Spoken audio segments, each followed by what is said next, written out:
안녕하십니까. 세상의 모든 지식산업센터를 찾는 지산호감이 전해드립니다. 오늘은 지식산업센터의 최고 장점이 무엇인지에 대해 알아보는 시간을 갖도록 하겠습니다.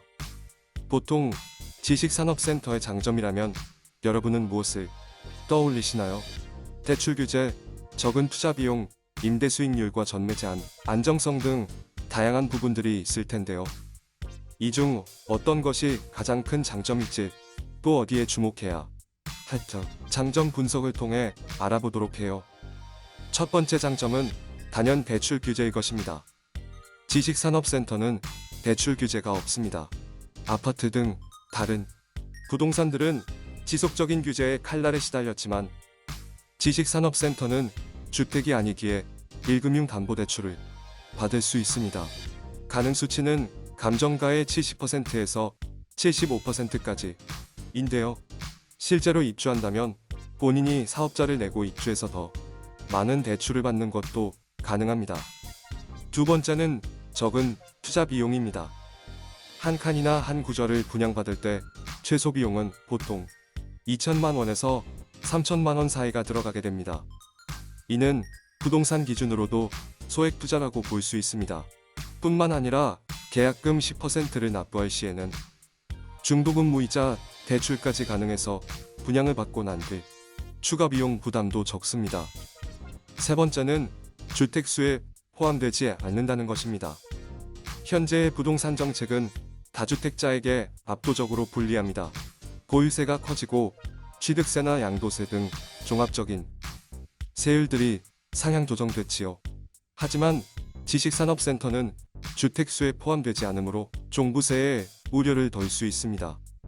네 번째는 오피스텔이나 주택보다 높은 임대 수익률입니다.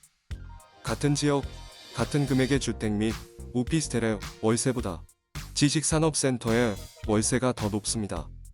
뿐만 아니라 대출의 한도 역시 높은데요. 한동안은 저금리 시대가 이어질 것이니만큼 대출 레버리지의 활용 여부에 따라 수익률도 올라갈 것입니다. 다섯 번째는 안정성과 희소성입니다. 이는 공급에 제한이 불러온 영향인데요. 지식산업센터는 준공업지 지역에만 들어설 수 있으므로 공급이 제한됩니다. 반면 기업에 대한 혜택은 많고, 따라서 지식산업센터에 입주하고 싶어하는 사업장이 늘어납니다. 주택은 이동이 쉽지만 기업은 어렵다는 것도 안정성을 높이는 요인이에요. 여섯 번째로는 전매 제한이 없다는 겁니다. 지식산업센터는 전매 제한이 없고 따라서 매도에 대한 부담도 없습니다. 이 중 가장 중요한 장점은 무엇일까요? 정답은 구매자의 상황에 따라 다르다입니다. 빠르게 치고 빠지며 부담 없이 매도를 하고 싶은 사람에겐 전매 제한이 없다는 것이 도움이 될 것입니다. 무조건 임대 수익률만 보겠다 하는 투자자에게는 높은 임대 수익률이 장점이겠고요. 주택이 이미 있는 다주택자에게는 종부세를 덜 수 있다는 점이, 당장 자금이 부족한 투자자에게는 소액 투자와 대출 규제가 없다는 점이 장점으로 다가올 것입니다.